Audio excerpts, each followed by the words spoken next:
Kia ora, g'day, welcome back. This is another one of those paid reaction requests sent through from a person over in the UK. And I think this is in and around the UK SAS selection, whereby they have had a number of candidates over the years who have lost their life during the selection or during parts of or a part of the selection phase. So I'm going to give my reaction to this. I've never seen these videos before, so let's jump in. He didn't have to die that day. If things were done properly, he would still be here with us. There was a complete breakdown in the care of people in training. If they don't start learning, there's going to be other deaths. And I don't want other parents to go through this. I would rather have my son not being classed as a preventable death. The same accident happens again and again and again. That just has to stop. It cannot continue to happen like that. Wow, what is it? The same accident again and again and again. I just heard this lady say. Are they dying the same way in the same part? Like, interesting.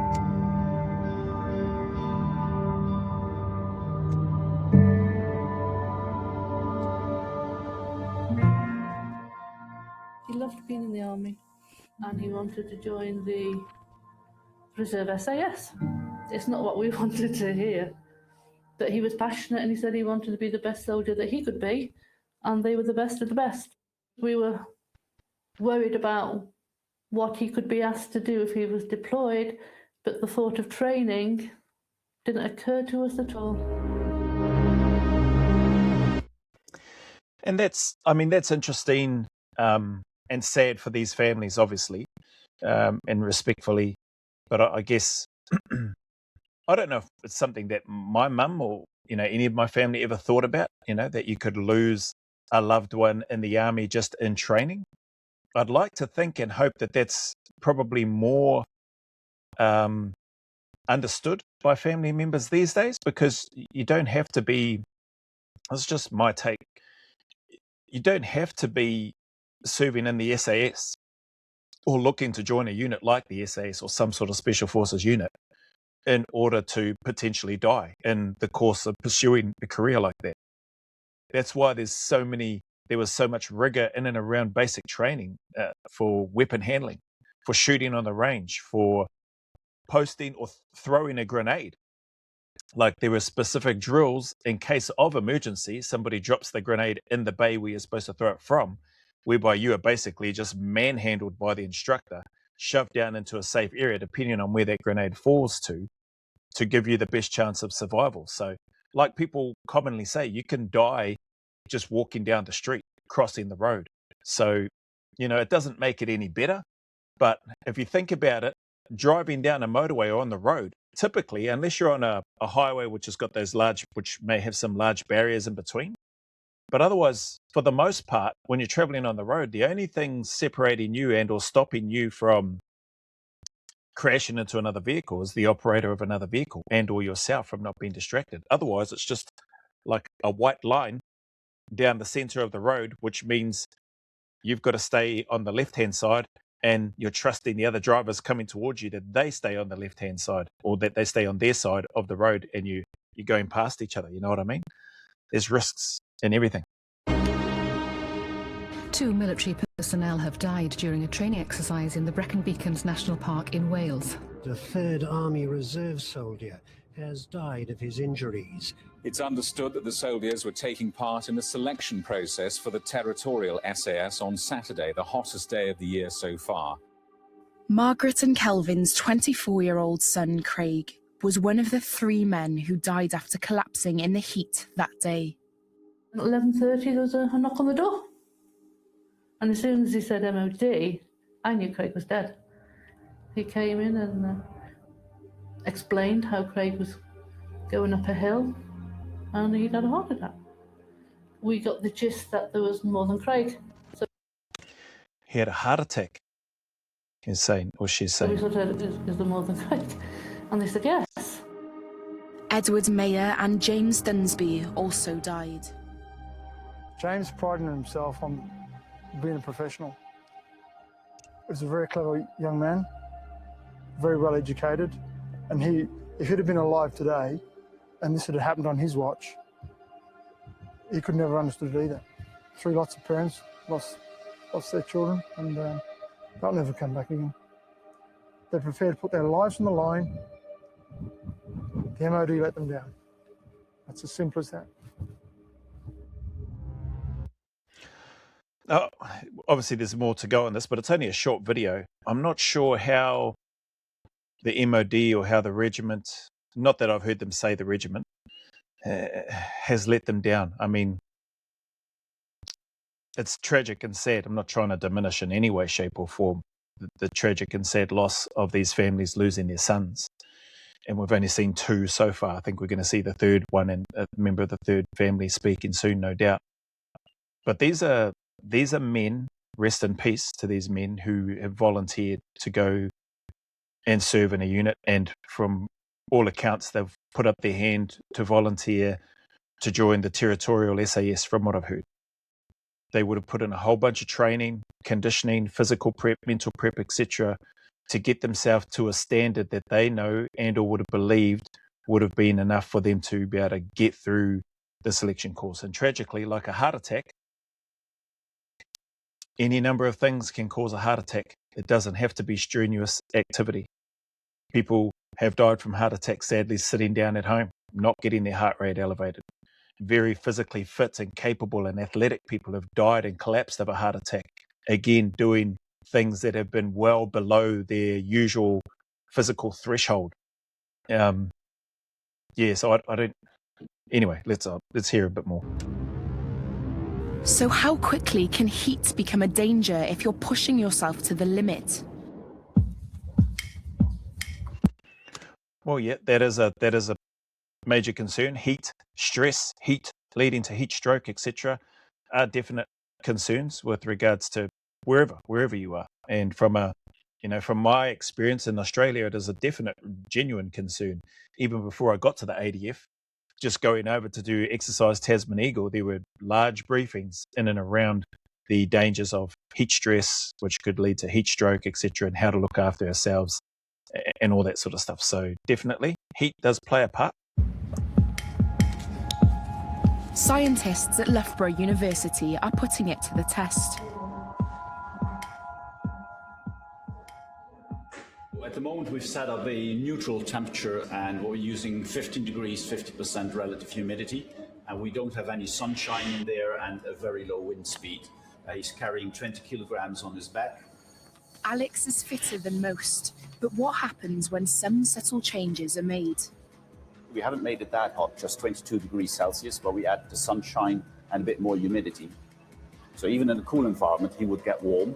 So we already saw that he got up to 38 degrees in a cool environment, but now he will struggle a bit more to release that heat. So the heat builds up more inside his body.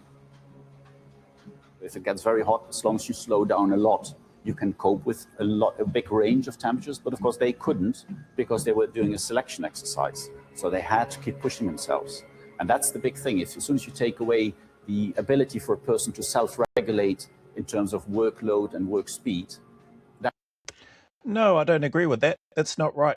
That's not right what he's saying.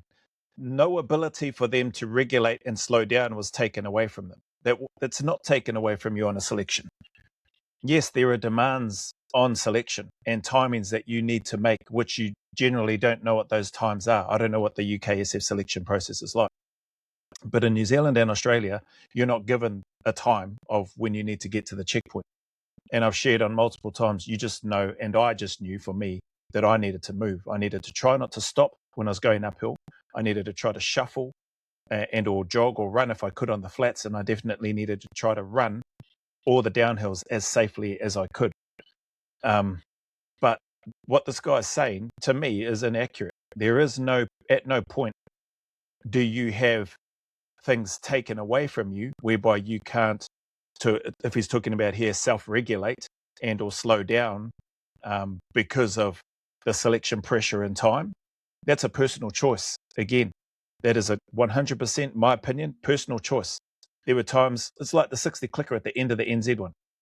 I could have chosen to stop more regularly and have more regular shorter breaks or short breaks as opposed to just trying to keep going and going and going and going, and then still just stopping for a short period of time and then getting up and going and going and going again, to the point whereby my feet blink and just swelled up.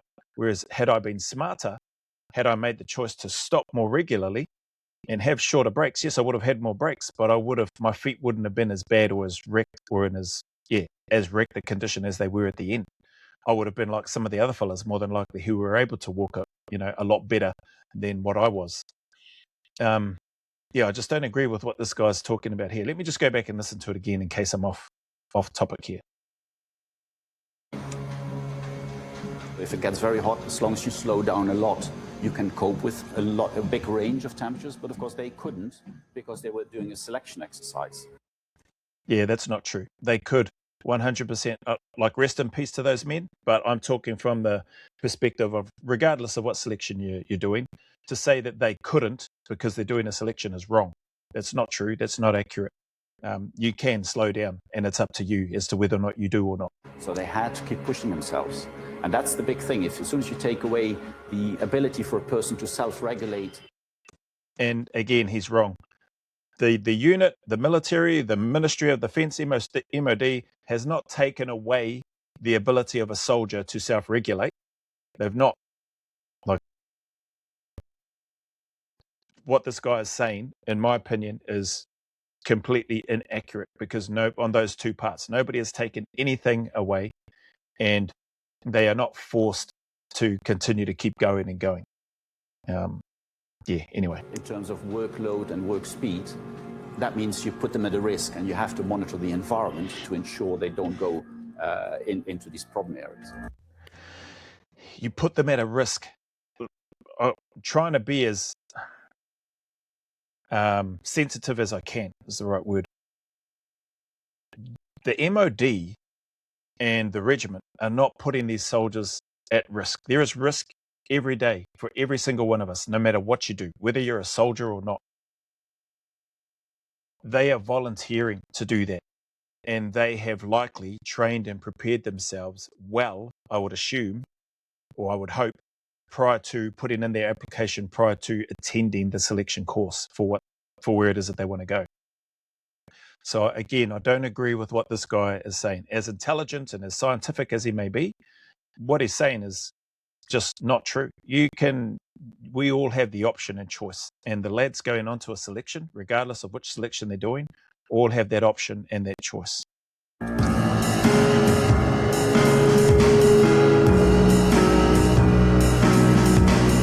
Alex has been walking on an incline for an hour.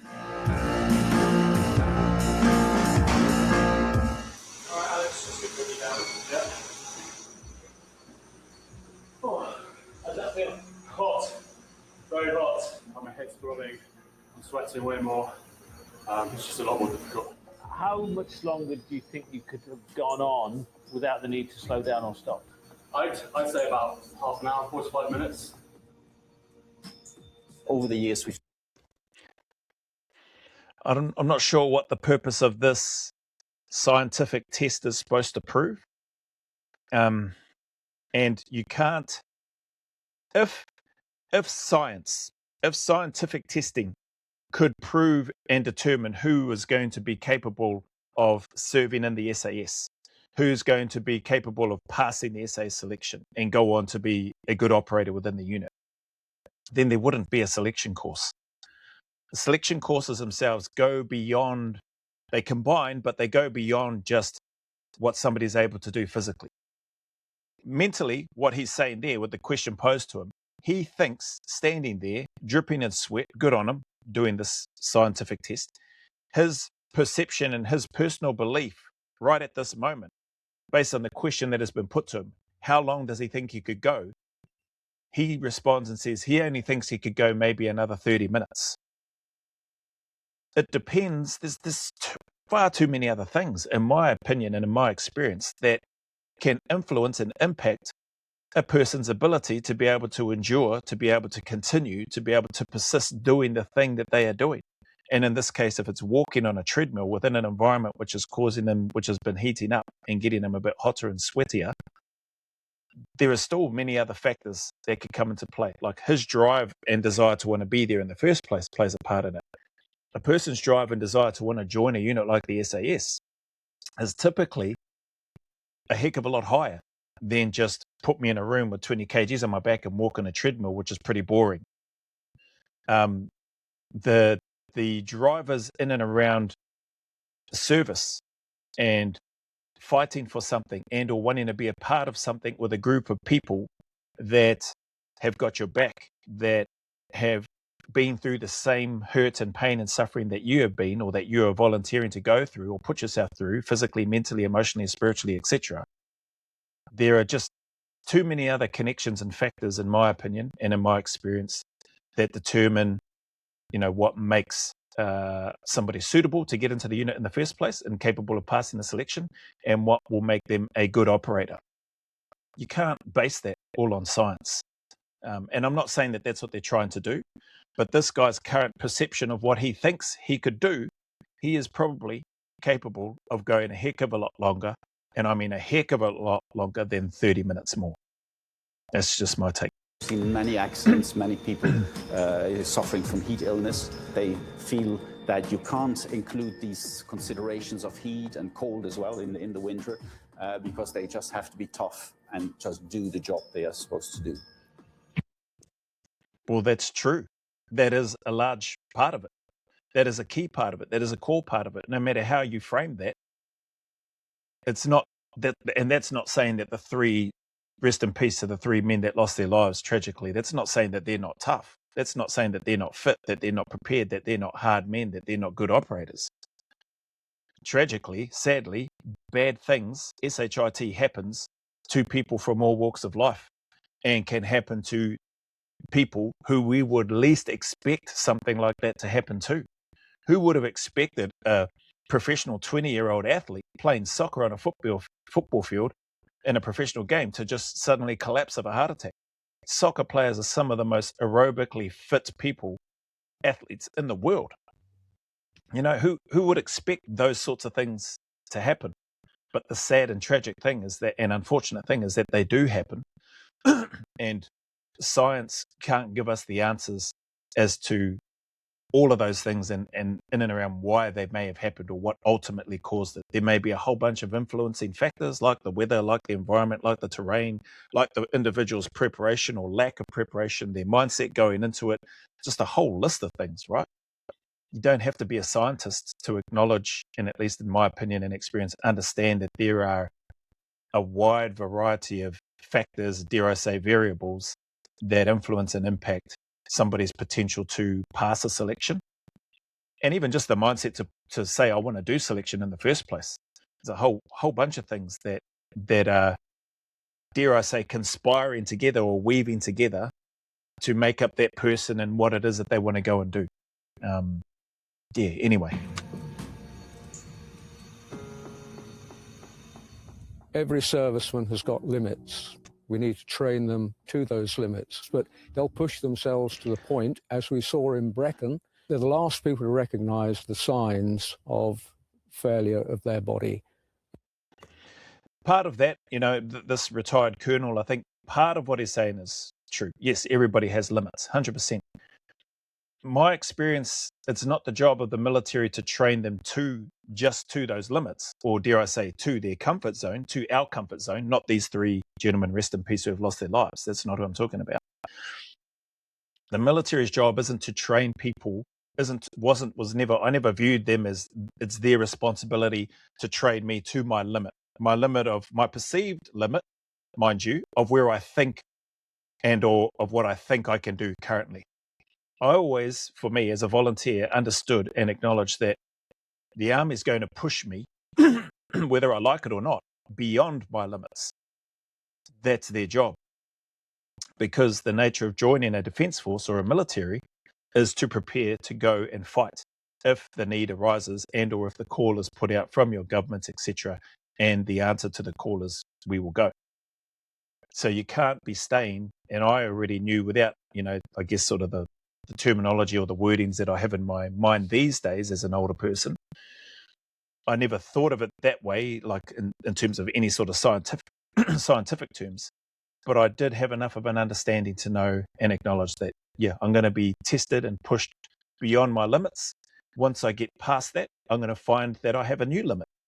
And then that's going to change probably my perception of what I could potentially do next, and so on and so forth, and on and on. It keeps going.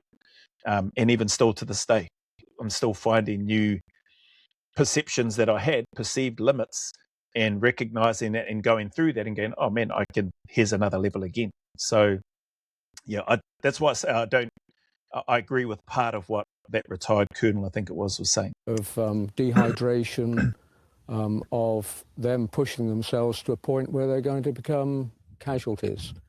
So that reinforces yet again the importance of supervision. It is shameful.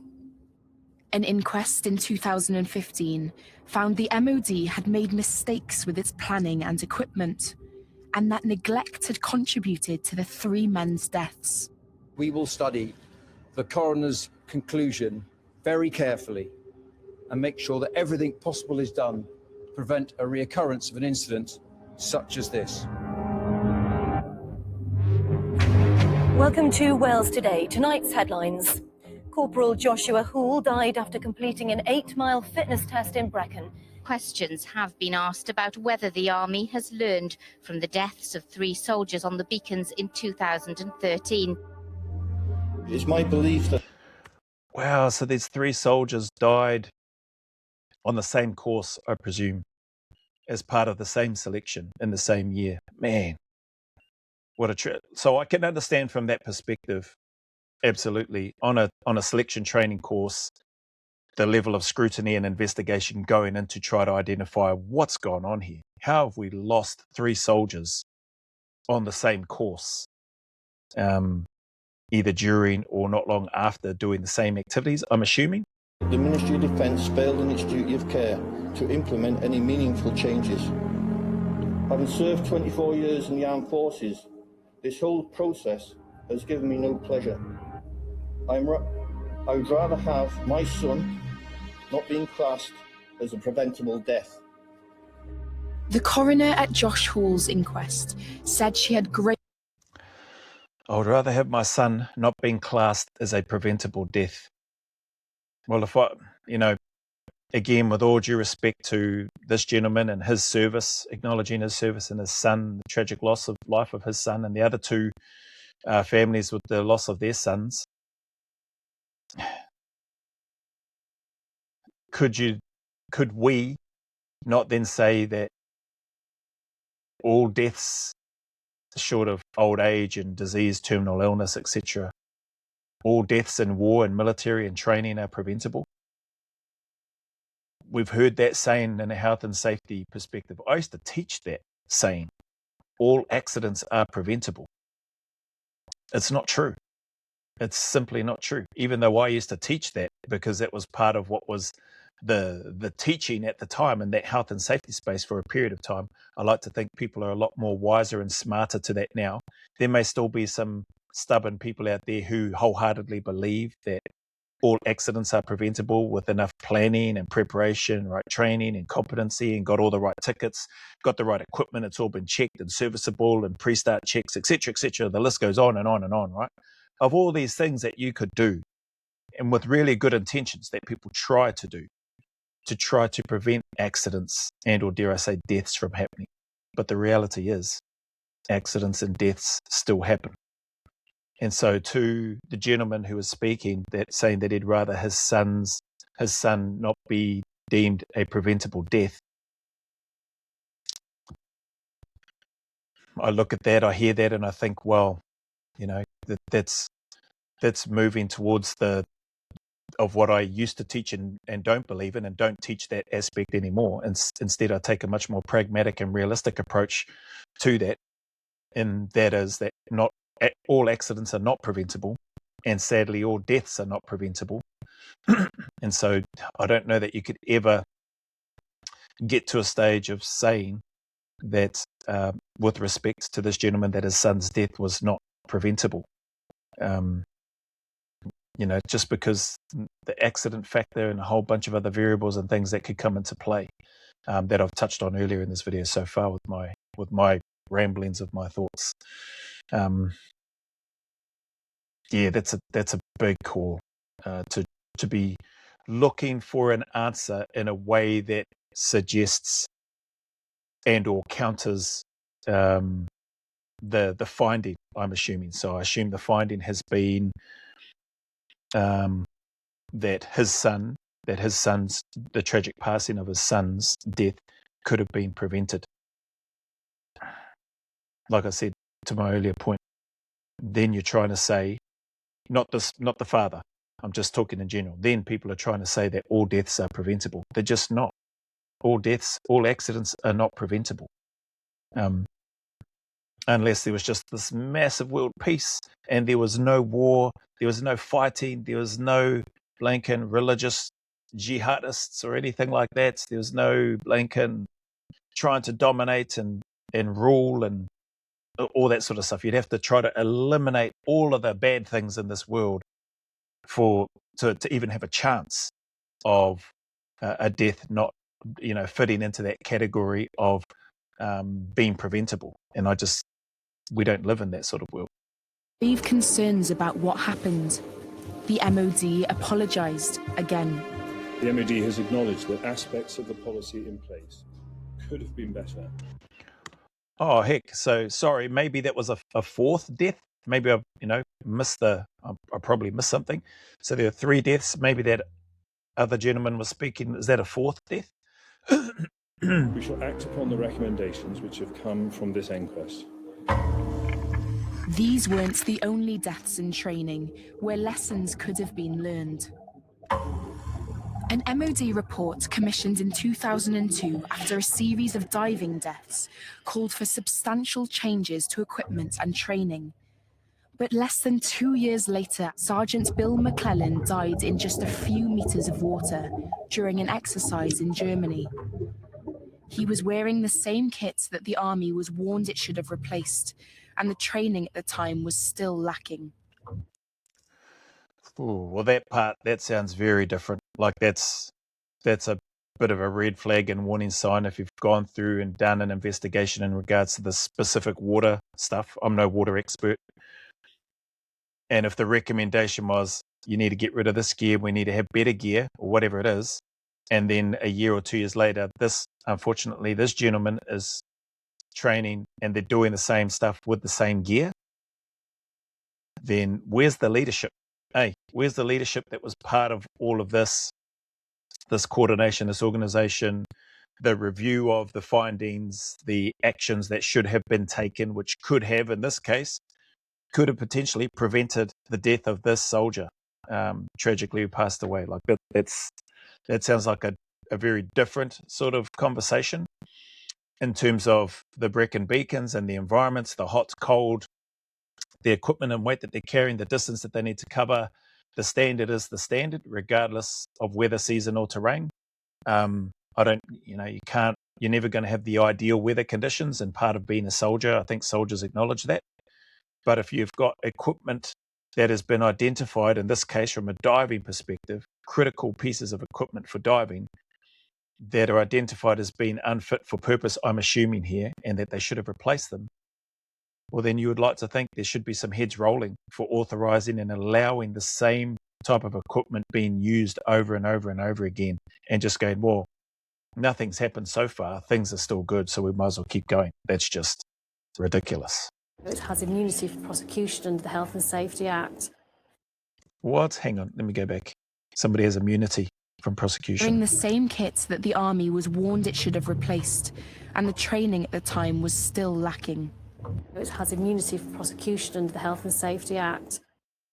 It sounds like part of this video has been edited or cut out because it goes, has immunity from prosecution under the Health and Safety Act. So there's a part missing in it.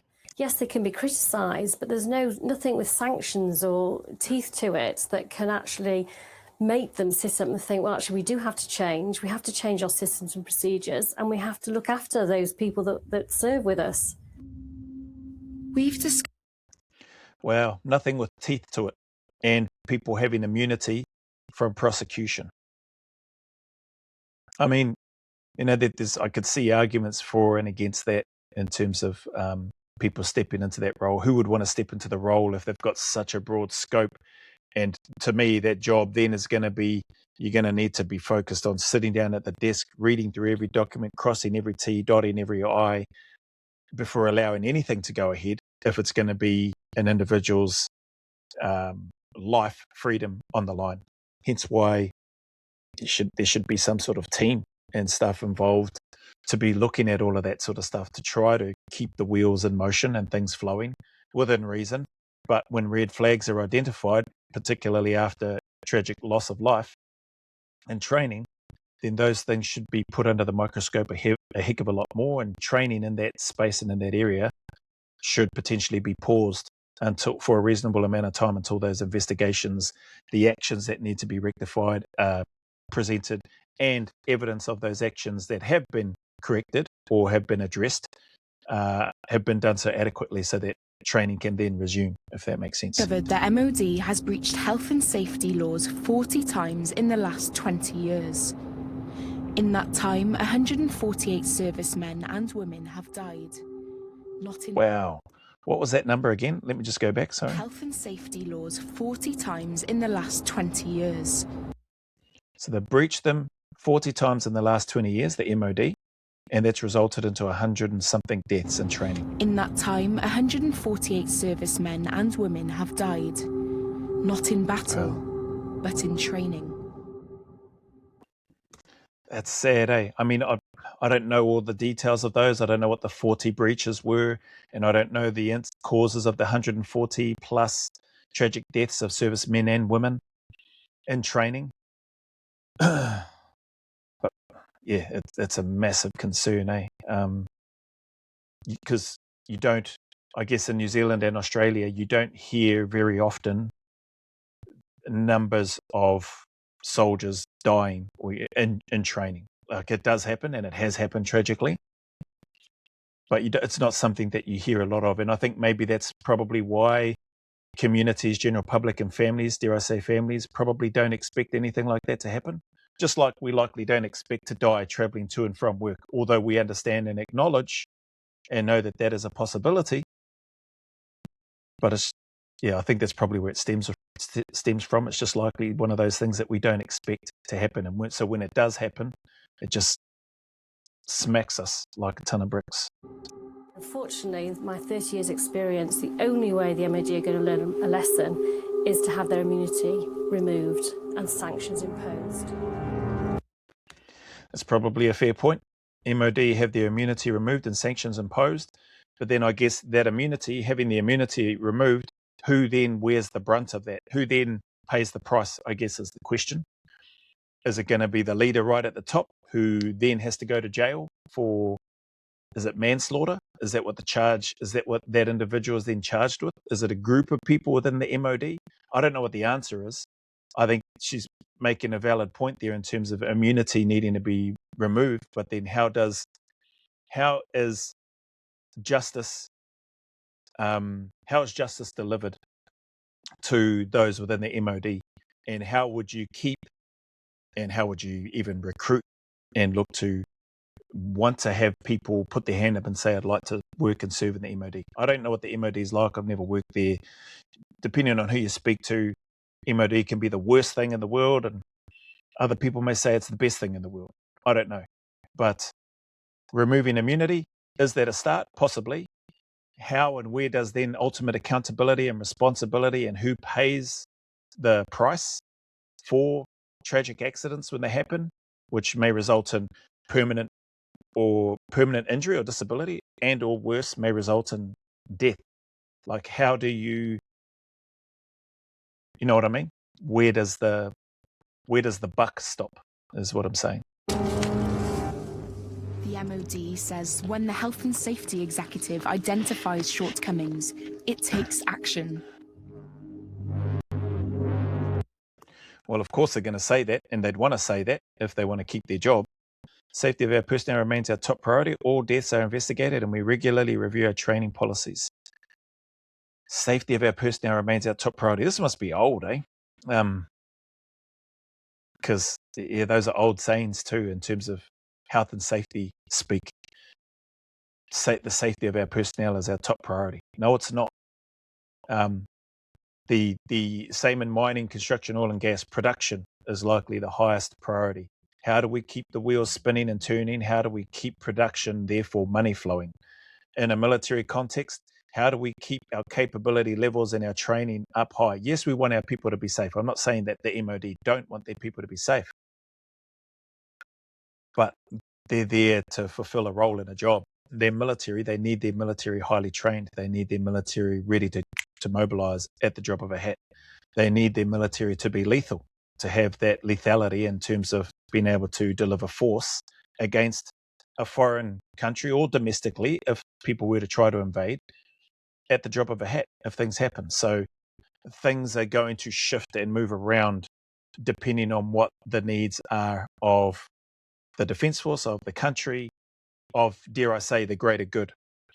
And if it comes down to the, let's use the words greater good, comes into play versus finding ways to adapt and improvise and overcome in relation to a job that needs to happen, the MOD, and I don't know anything about the MOD, but I would say it's unlikely that they're going to say, push pause over there, mate, even though we've got this crisis here that we need to deal with, push pause on your training because we don't have all the gear. We need to get you all the right gear first before you can then carry on with the training. Once you've had all that training with the right gear that we've finally got you and you've been deemed competent and qualified, then we'll bring you over, then we'll look to take care of this crisis. That's not how it works. I think anybody with half a brain understands that that's just not the way the real world works. Soldiers will be given the opportunity to improvise, adapt, and overcome within reason and to the best of their ability, by and large, for the most part. Crises and whatever are happening, there's going to be multiple things happening at once. You haven't had all the gear that you wanted to train with. You've made do with what you've got. You qualified and trained on that. You've done that. Cool. Come over. We need to use you. We need to utilize you here. We need to send you off here.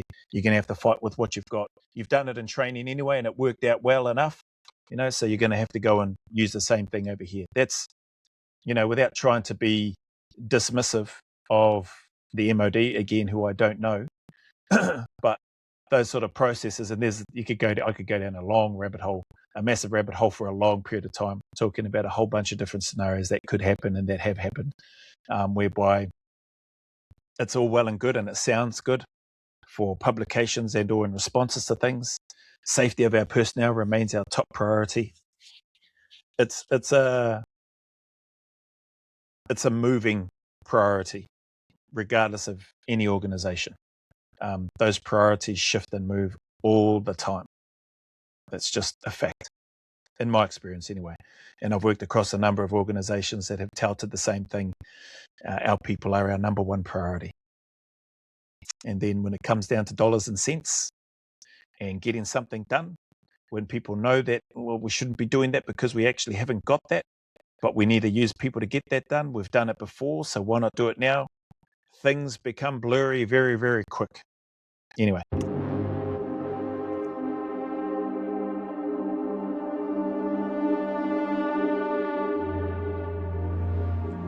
But is it enough? You can't play with people's lives. Every trainer must regard the people they're training as their own family, their responsibility. How would they look after their brother or their sister? That might sound quite, emotional and, whatever, but it's not. Yeah, I think he's making a good point there, but I do believe my experience, the trainers that I've had, the instructors that I've had in the military setting, the leaders that I've had, they may not have viewed me as a sibling or as a son or anything like that, and I would never have expected them to. But I do believe that they do genuinely care about the people under their care and those that they're training, those that they're leading, those that they're instructing. So I don't think that they don't care about the people that they've got and that they're working with. And I do believe that they're genuinely making every effort. It's been my experience anyway, fortunately. Maybe I just had good instructors and didn't have any blinking retards that didn't care about who it was that they were training, instructing, leading. But I've had some good leaders. So yeah, to this guy's comment, it makes some good points. I don't think it's too emotional. Some people might look at it and go, oh, that sounds a bit emotional and too soft. I think there was an intrinsic part of the instructors and leaders that I had, and I think still to this day, that when they're taking the time to train, instruct, and lead people, men and women, servicemen and women, that you can't help but form a bond and a connection and want those people that you are leading, training, etc., to do well and to be successful. So, yeah, I think that's just a natural part of it. So I don't know exactly where he's going with it. My point being, to his, it sounds to me like he's making out, and maybe he's not, I'm probably misinterpreting it, but potentially it sounds like he's saying that those leaders and instructors don't care. Whereas my experience has been, and I've been fortunate to be in a position to lead other people as well that have come through in the military, I have cared about them. And I've felt like the instructors that were teaching me cared and understood about what it was that I needed to learn and be able to do as well as part of the job. Training is an emotional business. Training is about people. Yep, it's definitely about people, and that type of work, the nature of the work, it is about the people that you're with. People often ask me, do I miss it? What do I miss most? It's always the people first, for me personally. Like I miss the banter, miss the people that I served with, and then usually after the people, then it's the nature of the work, the type of work that we were doing, the training, the preparation, all of that sort of stuff. So those things combined is, what I've always missed in regards to that type of work and that environment. When a child dies, it's bad enough. But when you find out that you have to go through all that pain, when it was totally avoidable, it just makes it so much worse. Because he didn't have to die that day. If things were done properly, he would still be here with us.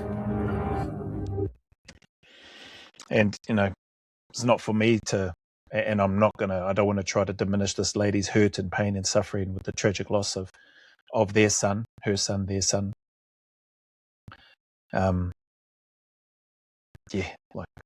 when it's our time, for all of us, myself included, my children included, my spouse, my wife included, like all of us, when it's our time, it's our time. And I don't know that definitely isn't said to try to, because it doesn't offer any comfort. It's not said to try to offer any comfort at all. This is just my personal take. Will that make it easier in the day? And should I ever have to face something like that? Heaven forbid one of my children passes away before me. No, it won't. It won't make it any easier at all. I'll probably be a blinking, bawling, puffy-eyed mess if that happened. And, I hope that never happens. Not for me or my wife. But yeah, when you lose loved ones, friends, etc., it's tough, man. Like you're trying to find answers. And I feel like, this poor mother and her husband likely trying to find answers, still struggling, still suffering, and having things unanswered, and feeling like, and rightly in her case, that's how she feels, rightly so, that this could have been prevented and wouldn't have lost her son had things been done differently. And she's entitled to, feel that and believe that 100%. I'll never get over it. I can't. It's impossible. But I'll miss him as long as I've got a breath left in my body. And you do not get over it. You do not get over it. Wow. I'll pause that there. Looks like that's wrapped up there. Yeah. Tragic to hear, and heart goes out to those families having the courage to go on and do something like this, even though I might not agree with some of the scientist stuff and things like that. I would hate to go through anything of what these families have gone through with regards to the tragic loss of their children. And just rest in peace to these soldiers here on this particular video. But yeah, there's stuff in there. Thanks for sending through the reaction itself. There's stuff in there just based on my personal take and some of my experience in regards to what was discussed in here, which was what this person has asked for in terms of a reaction to this video. So that's my take. There's lots of stuff in there Could things be done better? Are there opportunities to improve in the military? 100%. There always is. And that's why they're constantly looking to try to improve, not just the regiment, but, the military as a whole. Are there people that should be held to account with regards to certain decisions and or, dare I say, shortcuts that may be taken? I do 100% believe that there are people that are responsible that should be held to account. Where and how you go about proving those things and identifying those things and ensuring that T's are crossed and I's are dotted and that there are people in, I guess, landmark, reference point, checkpoint areas to give authorization before training, in this case, goes ahead to try to minimize as much as reasonably practicable the potential for an accident, injury, or loss of life. There should be systems and structures put in place, because when you've got that in place, you can then, there is a trail to connect. There is dots to connect that will potentially, or which will and should likely lead to who the person is that authorized and signed off.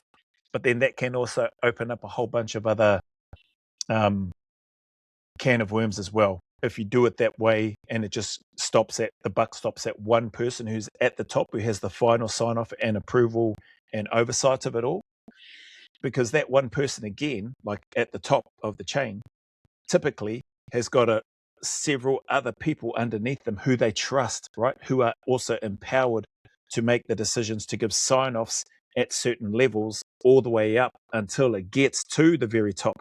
And the person typically at the very top is trusting those people in that hierarchy to do their job, to cross the T's and dot the I's, to do the checks and balances first at every stage. So if John O'Hare's doing his job and done all the checks and balances of equipment, of competency, of training, etc., and he's happy and he's signed off and he's done his job well with integrity, cool. Then it goes to the next person. They need to do their job, and whatever level they're at, they need to do their checks and balances, as well as make sure Johnny here has done his part. Cool, they've done their job, and so on and so on. But if anybody in that chain, if it's broken in anywhere or in any way, and somebody is slack and lazy and doesn't do what they're supposed to do, and or check what they're supposed to check, and or put in place what they're supposed to put in place, etc., then that whole thing, before it gets to the very top for final, yep, thumbs up, good to go, because all these other people that he or she has trusted has done their job, they assume well and competently, then something goes wrong, or then all those, those potential links in the chain in between could then mean that somebody who maybe shouldn't be at fault and maybe shouldn't be held responsible is potentially then held responsible. You know what I mean? So there's lots to that. I could bang on about that for a long period of time, and that's drawn from other experiences where I've been involved and been parts of the chain in systems like that, particularly in mining and oil and gas and construction. All those sort of checks and balances that are in place before work is allowed to actually start. So, yeah, anyway, for what it's worth, that's my reaction. Thank you very much for your time. Thank you very much for sending these paid reaction requests through. Hopefully, you get something out of it. This is a very sensitive and heavy topic. And so, again, just acknowledging the families, meaning no disrespect at all to the families. Excuse me, giving based on my reactions and commentary of what I've spoken about here. Rest in peace to their loved ones, to their sons here in this screenshot that I'm looking at, and to their families, and trying to move forward after, experiencing such horrendous and tragic circumstances for them. So, again, thank you, anybody that's come along to this reaction, and I'll see you on the next one.